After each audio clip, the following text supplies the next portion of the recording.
श्रीगिरीशम्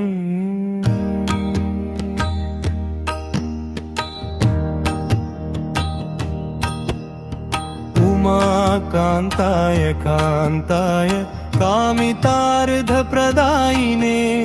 श्रीगिरीशाय देवाय मल्लिनाथाय मङ्गलम् सर्वमङ्गलरूपाय श्रीनगेन्द्रनिवासिने गंगाधराय नाथाय श्रीगिरीशाय मङ्गलम् सत्यानन्दस्वरूपाय नित्यानन्दविधायिने स्तुत्याय श्रुतिगम्याय श्रीगिरीशाय मङ्गलम्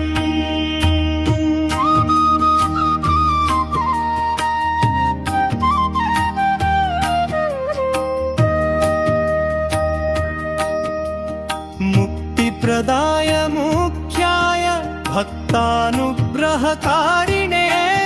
सुन्दरेशाय सौम्याय श्रीगिरीशाय मङ्गलम् श्रीशैले शिखरेश्वरं गणपतिं श्रीहटकेशं पुनः सारङ्गेश्वर बिन्दुतीर्थममलं घण्टार्कसिद्धेश्वरम् गङ्गां श्रीभ्रमराम्बिकां गिरिसुतामारामवीरेश्वरम् शङ्खं चक्रवराहतीर्थमनिशं श्रीशैलनाथं भजे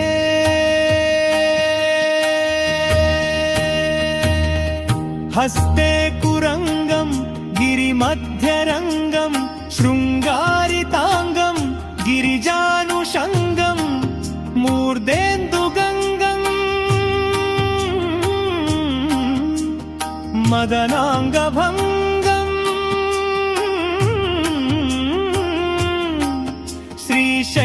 श्रीशैललिङ्गं शिरसा